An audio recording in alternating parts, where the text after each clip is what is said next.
Welcome to the History Nerds United podcast. I'm your head nerd, Brendan. Thank you so much for being here. Today we have author Richard Goodrich and his book, Comet Madness. Listen, nerds, I know sometimes history seems like it's all war and death and destruction, but today's book that we're talking about is only about the threat of death and destruction from Halley's Comet. Spoiler alert, it didn't happen. We didn't all die. Great conversation with Richard. Super interesting guy. Really like talking to him, so I'm going to shut up. Let's bring him on. And here we are with author Richard J. Goodrich talking his book, Comet Madness, how the 1910 return of Halley's Comet almost destroyed civilization. Richard, thank you so much for coming on. Well, thank you, Brendan. It's a pleasure to be here on the podcast. All right, the first thing has to be asked. Halley's Comet, not Halley's Comet, right?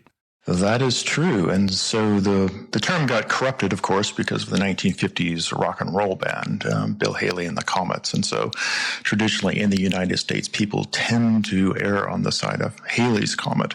But if you want to be proper and British, which I think we all do, Halley's Comet is definitely the way to go with that. Okay, so first things first, what is the peripatetic historian? I am the peripatetic historian, and by that I mean I'm a historian who's no longer chained to an office at a university, and I'm out roaming the world and seeing what I can find and write about. In short, compass, the mission statement. I read about your other books before this, and I'm like, this is very intimidating. It's like the New Testament in Greek or Greek, all sorts of stuff. So when you were a professor, what were you teaching? What was your specialty? What was all that? So my academic specialty is actually what we call late antiquity. And essentially, it's the later Roman Empire. So after Augustus and the changes in that were inaugurated by Constantine's legalization of Christianity. So kind of looking at the fault line where Christianity merges into the Roman Empire and then how that changes the entire situation in the 4th century. Now, you are currently right now in Palestine with possibly a little bit of a storm going on outside right now, right? That is correct. So we have a winter storm coming ashore off the Mediterranean. High winds are the forecast. So we've been hitting gusts about 40 miles per hour, and it's said to be possibly getting up to 60 miles per hour. We'll see what happens. So it's fairly unusual so far in my experience of Palestine to have weather this extreme. So how did you end up in Palestine, and what's it like living there? I know we had talked before about there's obvious things people are going to think about Palestine and the area, but what's it like living there? How'd you get there? So I'm in Palestine at the moment because I decided to quit my job in the university and go off and be peripatetic, as we've already discussed. And my wife teaches English as a second language. So she received a master's degree while I was teaching at my university. And she wanted the experience of going off and teaching in different countries. And so the U.S. State Department has a program of English language fellows. And basically they send people all around the world. And Palestine was offered to us. And as somebody who studies late antiquity and ancient Rome, and especially the early history of Christianity, it's a bit like going to Mecca to have the opportunity to come to Palestine. So we didn't really hesitate, and we've come here. We've been here for about 5 months now, with another 5 months to run on our contract, and it's been very delightful. It's an amazing place, and extremely warm and friendly people, and of course the history behind it is just absolutely fascinating. It's got to be stressful when you said you were a professor for 20 years. A lot of times you hear about professors, they grab a spot and they hold on for dear life. Was it all liberating, or was it also kind of like, I hope this isn't a mistake? Easiest decision I've made in my life. I loved being in the classroom. I loved teaching immensely. I loved the research and the collegiality. I liked having long summers off every year, but I've always had a burning passion to write as well. And we were just in a place where we could do that. So my daughters, they've been through college and they're launched and out on their own. And it was the time of life where I could say, well, I could cling here and continue teaching for another 10 years, or I could just get out and see the world and write about it. And besides the book, which we're about to get to, you also have a very active website. You're constantly writing now, right? So everybody should look up the peripatetic historian, find you, Richard J. Goodrich. How has that been? Just kind of the blog experience that I know all about. Well, you think it's more successful than I think it is. Obviously, it's going well. I think it's essentially a clearinghouse. It's an author's website, because once you make the jump to writing for trade publishers, you have to have a presence on the internet. You have to have a presence on social media, and so you need something that I didn't really need as an academic, a central place, a clearinghouse where people can come and find out more about you and see what else you're writing. And so the website has, of course, links to the book. It has links to some other articles that I've published in print. And then, yes, the blog. And the blog right now is just aimed at talking a little bit. It's a bit out there in the sense that it's not really looking at the sort of topics that I'm writing books about, but thinking about the history of Palestine. So in fact, it is probably one of the truest manifestations of the peripatetic historian, because we get to go out and visit interesting places like Bethlehem and Jerusalem. And last weekend, we were up in Sebastia, which is allegedly the city where John the Baptist lost his head. So I've been writing blog posts about that. I don't know, is it going well?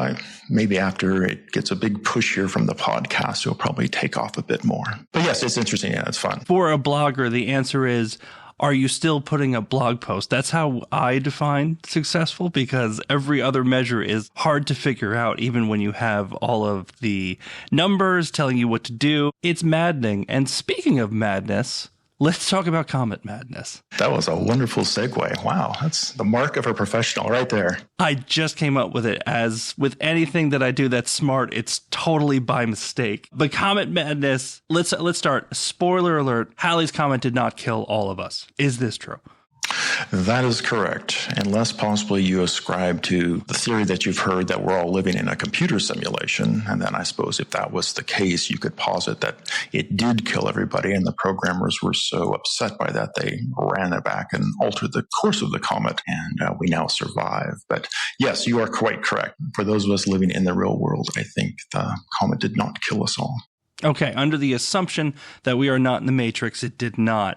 Now, tell me, what made you decide to write this? Because again, if you look at your other books, right, more kind of the academic, religious side of things, whereas this, it's just much, much different. What made you decide to write this book? Serendipity. So I'm a big believer in serendipity and allowing serendipity to take me wherever it wants to go. And yes, when I was teaching, one of the things in our history department our students had to do was do a 10,000-word senior thesis. So all the students would go off, they would research a topic over the course of the semester and then write this very long paper that for most of our graduating seniors, they'd never written a paper that long. So for them, it was a very challenging assignment. And so I was teaching that class pretty much every semester in my last several years because I liked it. I like writing and I like teaching writing. And one day it hit me that what I should do is share the pain of my students. So I would go through and write a 10,000-word thesis right alongside them,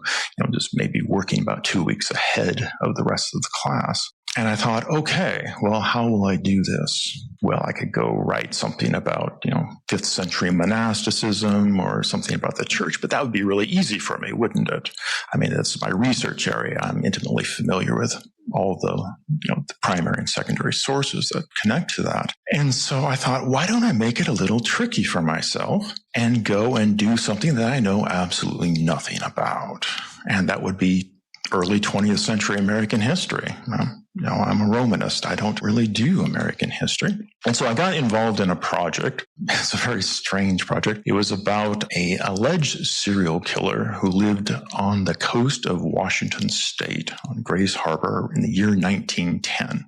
It's a very long, complicated story that has very little to do with the book except for this final hook. As I was finishing that project, I stumbled across a little newspaper clipping from May 26 in the Aberdeen Daily Herald, and it said that farmers up in the Wishkah Valley were being upset because of the comet, and they were so terrified of the returning Halley's comet that they were going to holy rollers baptism ceremonies and being baptized in the river, in other words, to save themselves before the comet came and asphyxiated everybody and ended the world.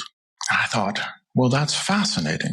And then the next week, there was an angry letter to the editor in the same paper, chastising the editor because that was just absolute nonsense. The farmers up on the Wishkah Valley were far too intelligent to be sucked into something like that. And this was just newspaper sensationalism. And I thought, wow, that's interesting. And so when I left my first project, I started digging into that, and I found that basically all across the United States for almost a year, newspapers were pushing this narrative that the comet, it probably won't, but it might kill everybody on the planet. And this, it caused a lot of problems across the U.S. And that's how I came to this story, which is a very strange departure for somebody who primarily worked on Roman history up to that point.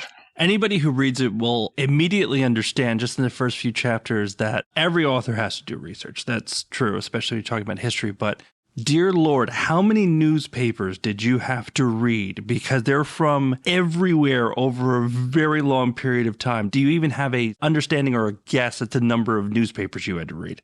I have a rough estimate, and I did that because when I was writing my rough draft, I abbreviated all the newspaper names and just plugged them into footnotes. And so I had a little table that basically linked the abbreviations to the actual newspapers' names. And in my table, I have about 170 newspapers. I'm going to guess about 170. Now, I will say the task of a historian today, especially somebody who works on American history, is far easier than it would have been, say, 40 years ago. Because 40 years ago, you really would have had to go in and pull down microfilm and leaf through page by page by page. And of course, now we have some fairly advanced search engines which can just go through and search for terms like Halley's Comet and marshal your resources much more quickly. But yes, I would say several thousand pages of newspapers by the time it was all done. What's really funny is that some of this will be really dated probably in about a year, which is people are even going to know what newspaper means. Microfilm, we lost half the listeners. They're like, what the hell is that? But that's okay. When you look into Comet Madness and you're starting to see kind of all of these different things pop up and it kind of hits you, do you see this as you're starting to write like, oh, I'm just trying to just tell this story? Or are you also seeing that, hey, this kind of looks something like people need to hear, that, sometimes you got to double check your sources and stuff like that? Yes, I think you definitely need to always have a couple of sources before you start buying anything in particular. But yes, this is, of course, one of the big underlying themes of Comet Madness is that the media really created an event that it didn't exist in reality. And most people, most scientists knew that this wasn't going to happen. And they made very strong objections to the way the stories were being covered. But the simple fact of the matter is, then in 1910 and today, if you want clicks, you've got to put the most sensational stories out there. Newspaper media outlets are, they're not nonprofit organizations. They're in business to make money. And you don't make money unless you can get people reading your stories or subscribing to your magazines or newspapers. And this was the same imperative that drove Comet Madness. How boring is it to tell a story that nothing's going to happen to us, as opposed to, maybe some more sensationalized accounts? I think it's a problem then. It continues to be a terrible problem today. Now, at the same time, we do have to be fair and say it wasn't totally made up what they ran with. It was a bit, I think the word is bastardized, what they ended up writing about. So what I'd like to do is just jump back real quick. Halley's Comet, what is it? How often do we see it? And then we're talking about 1910. When was the last time humanity saw it before then? 1835. So it comes around roughly between 74 and 79 years is the orbital interval. And that is shaded a little bit because as it passes, the heavier planets like Jupiter and Saturn, their gravity fields affect the course of it. And so it can, it kind of fluctuates. If you want a rough estimate, say roughly 75 years is what Halley had discovered. And so it had come through in 1835. And again, it returned in 1910. And now the science of it is, as you said, a lot of people knew this is going to be perfectly fine. It sounds like the tail. The tail is where everything kind of, let's say, went wrong and the people who lost their mind. I don't want to get too sciencey. I might freak out a little bit. I've left science behind. I'm a historian. We don't do that. But what's the deal with the comet's tail and how that kind of brought all of this madness to the Earth? The problem with the tail is that the Earth flew through it in a short compass. And so Halley's Comet, it was spotted by Professor Max Wolf of Heidelberg Observatory in Germany, and he had seen the comet coming. So people, because its course shifts from each iteration, people weren't quite sure when it would appear and where it would appear. But Wolf found it first, and when he did that, and this was in September of 1909, Frank Seagrave, an American astronomer, he took all the sightings that they'd logged from that point, recalculated the orbit, and they realized that after the comet circled the sun and headed back out towards the Earth would pass right through the comet's tail. So the comet's tail is 15 million miles long at this time. And we would be, for a period of time, immersed in this tail. The obvious question is, what's going to happen at this point? Now, I should say that today we would tend to dismiss this as, well, it's obviously not going to harm us. But in 1910, they weren't completely certain of what the tail was. And so there are quite a few theories about what is a comet's tail and how will it affect us. However, the biggest problem was that, the dominant theory is that it is a gas. They don't know how the gas is produced at this point, but they do believe it's a gaseous tail, most astronomers. The biggest problem is they did a spectroscopic analysis of the tail, and they discovered that it contained a fairly toxic poison, cyanogen. So cyanogen gas is a very close cousin of cyanide. And so the proposition existed that we were going to fly through this tail, and when we did, the Earth would be submerged in all this highly poisonous gas, and that would basically exterminate us like insects on the face of the planet. Now, most astronomers did not believe that was going to happen. And the reason is because they knew that the Earth's atmosphere was so thick that it would protect us from this very diffuse gas. A comet tail is so diffuse that you can essentially see stars through it. It's not that thick. But there were some people who did believe that the gas was going to have a toxic effect on the Earth. And the problem was there was at least one who said, well, if this happened or that happened, and there's a possibility, and there was just enough to let the newspapers say, that guy kind of said we might all die. And then it seemed to spread like wildfire from there, right? Yes. Well, this is, I think, one of the greatest injustices in at least the history of astronomy, if not the history of, well, probably not the history of science. I'd be going a little bit too far on this one. But you're referring to Camille Flammarion, who was a very famous French astronomer. He was, as I note in the book, the Carl Sagan of his time. I don't know exactly.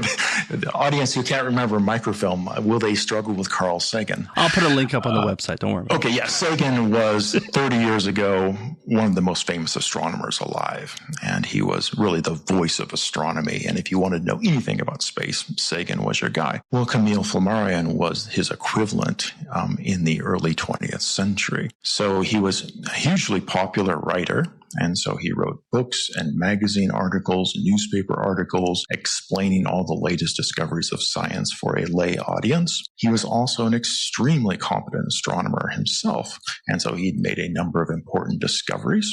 He wrote science fiction, which many members of the Academy looked down upon as something unworthy of a professional astronomer. Late in his life, he became very interested in spiritualism and life after death and hauntings. I think his last book was on haunted houses, as a matter of fact. And so people thought, well, maybe he's gone a little bit off the track by then, but that was really very consistent with his life. Camille Flammarion believed in metempsychosis, which is the idea that we as humans are kind of going through several stages in our kind of reincarnation. So we live out an existence here on Earth, and then we transcend our earthly bodies and we end up on Mars, for example. And so we'll live out a life there. Then maybe after that, we go to Venus and live a different life in a different shape.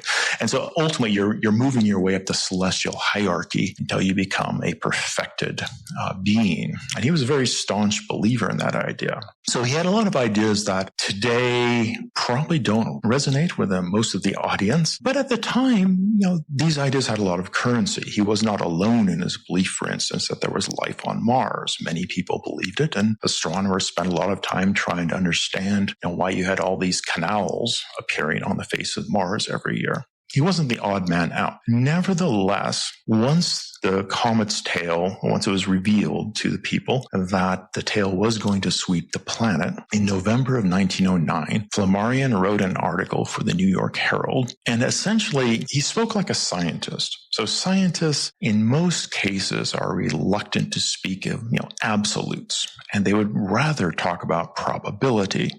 And that's what Flammarion did. So he wrote an article about what's going to happen when the tail sweeps us. And he essentially, I'm paraphrasing here, but he said it's a very low probability event that it would harm us at all. And that was kind of his opening salvo. But then he did a bit of a thought experiment and said that, if it was going to harm us, well, here's what could happen. You'd have this carbonic acid fusing with oxygen in the atmosphere and ultimately gassing us, and we would have a terrible death. And then he followed that with, but that's not going to happen because comet tails are so diffuse. It's like a steam locomotive rocketing through just a little fog bank. It's not going to bother us at all. Well, the newspapers ignored the first and the final statement, and they focused on the center paragraph where he had run his little thought experiment, and they began to publish all across the country. The Associated Press was pumping this stuff out that Flammarion believed that the comet was going to gas us all. Now remember, this is probably the most famous astronomer of his day, and Flammarion's going to spend months trying to shake this story, and he will emphatically deny it. I did not say that. That is not my view. That's not my position. But the newspaper simply will not let him off the hook. It's exciting. It's sensational. All reputable astronomers say that nothing is going to happen. But Flammarion, he is saying we're all going to die. And it's tragic because, right down to this day, I saw an article on Halley's comet a couple of months ago published in a noted scientific astronomy magazine, which asserted that Flammarion terrified the world. And to this day, people believe this, and he absolutely didn't. And his reputation was just destroyed by this newspaper misrepresentation. And so for how long were people terrified before the comet got there? Because, it takes a while to get there, takes a while to go by. So how long were people kind of losing their minds? Well, realistically, he wrote the article that triggered all of this chain of events in November. The comet didn't arrive until May 18th of 1910. So we're looking at about 7 months, essentially. Now, I should point out that this isn't the only way to die from the comet. And there were other theories floating around at the time as well. There was the comet's going to smash into the Earth. So if the astronomers had miscalculated the orbit initially, what was to keep them from being wrong again? Surely they could have made a mistake. And if it's coming within 15 million miles, it could just keep right on coming and smash into the Earth.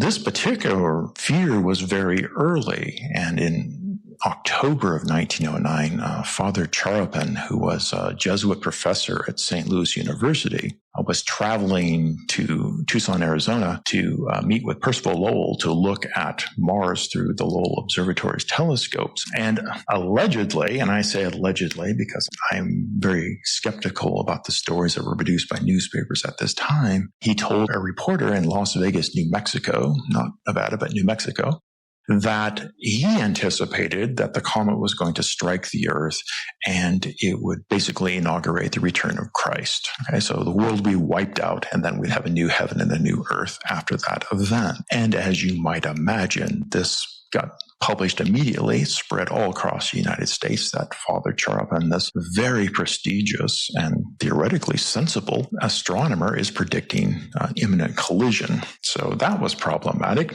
That was fairly easily diffused because the orbital mechanics seemed pretty sound. And again, it's also, I think, quite possible that Charopin never said anything like that, but the newspapers really weren't in the game of printing rebuttals or printing retractions at that time. Can a priest also have a bad day? Maybe he was just having a really bad day. Something broke down. He's like, you know what? Really hope this comet just hits this Earth and we just all go home.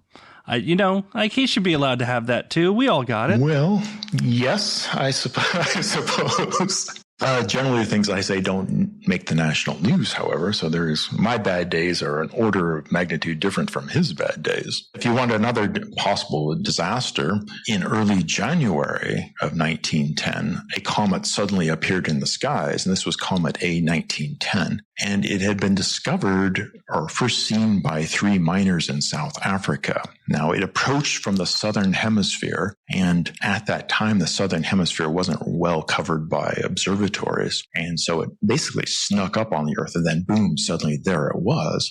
And of course, the first shocking conclusion that many people are going to reach when they see this flying through space is, there's Halley's Comet, and it's way off course, and it's obviously heading right at us.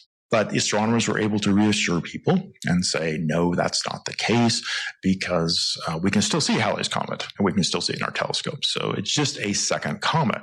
However, in the late January of 1910, the Seine River in Paris flooded, and it didn't flood a little bit. It was a historic flood. So eventually, by the time the river crested, it was a third of downtown Paris was underwater, 30 feet above its normal level. And this raised the question, did this comet, A 1910, cause this intense flooding? So Halley himself had worked on the question of, was the Genesis flood, Noah and the ark, was that caused by maybe Halley's comet? And his theory was that if a comet came very close to the Earth, its gravitation might kind of suck up a bulge of water, much like the moon manipulates the tides, and that could cause a world flood event. And so again, you have this idea of, well, if Comet A 1910 caused this historic flood in Paris, what's going to happen when Halley's Comet, which is going to be quite a bit closer, comes flying by? Will we have another Noah's flood at this point? That concerned people quite a lot, and it was another possible way to die from Halley's Comet. It's always very interesting to me reading these things, and you start to get in your head like, oh, we would never fall for this. And then I just thought of the Hale-Bopp comet. Mm-hmm. That was much more recent, but of course we had the Heaven's Gate cult. People still think comets are some sort of special godlike thing that's going to do this or do that. And it's easy to say, haha, in 1910 they were so dumb. But, I mean, there's a lot of people who will still think things that we'll just say are not scientifically accurate, right? Well, yes, that covers a whole range of fields, not just comets as far as that goes. Now, did you ever look at the newspaper articles after the comet was completely gone? Was there a lot of really angry letters to the editor like, why the hell did you make me think we were all going to die? And what were you people writing? Was there any kind of backlash that you saw against the newspapers once it was gone? There wasn't a backlash against newspapers, and one of the reasons is that the newspapers didn't have to print anything they didn't like. So occasionally you'll find a dissenting reader's voice emerging on a newspaper page. But generally speaking, in the 1910, letters to the editor did not, in my view, appear to be a very big thing. What you did get is newspaper editors blaming scientists for the chaos. And that's the interesting thing. And so now it's, look at Flammarion. He got everybody all worked up in the world for what? For nothing. He terrified people all around the globe. People committed suicide because they were so worried about this comet. It's his fault. It's all of those scientists. And these scientists sit around and they think that they're so smart and they tell us all these amazing things are going to happen. But this whole episode illustrates the fact that the scientists don't know what they're talking about. And this is how the newspapers spun it in the aftermath of it. The newspapers created this whole scenario and then they disavowed it and shoved it off onto the scientific community. Well, Richard, obviously nothing like this will ever happen again, so thank God you wrote the book. But yes, I always ask authors this is my final question for you. There are a lot of people who think history is boring, right? It's something that you're forced to sit through in school, and it's dusty textbooks. If I put one of those people in front of you right now who's like, history is boring, why should I read your book? What would you say to them? Two possible things I could say about that. The first is I would go back to Cicero because I'm a Romanist, of course, and we always try to turn our conversation back to antiquity. And Cicero rather famously said that the person who does not know history, the history of his own community, is forever condemned to live the intellectual life of a child, unable to understand what's going on around them because they simply have no context for this. And so we live in a world of fake news. We live in a world where where we have, say, competing cable channels who are offering different views of reality. And I think it's rather important to realize that these are not all good actors, that they're not all acting in our clear interest. And so Comet Madness, it captures an event from the past, but it really shows to a certain extent that what is true now, is not unprecedented. It was also operating in 1910. And the second thing I would say is history is about story. And I think it really is an interesting story. And I would hope that people reading it wouldn't find it boring. I think it's rather interesting. I agree. It's got my seal of approval. Richard, thank you so much for coming on. This was fantastic. Thank you very much for having me. And that's it for this episode. Richard, thank you so much for coming on. Reach out to us, nerds, social media, Facebook, Twitter, Instagram. We'd love to hear from you. Listen to other episodes of the podcast. Rate the podcast. Leave comments. 5-star ratings are really, they'd be awesome if you could do that. Last thing, we got Prime Day coming up. We do have an Amazon link. Helps the entire organization out tons. If you could just click on that link. It doesn't cost you anything. You just click on it before you start buying stuff from Amazon and we get a kickback. Really appreciate it. Till next time, nerds, stay cool.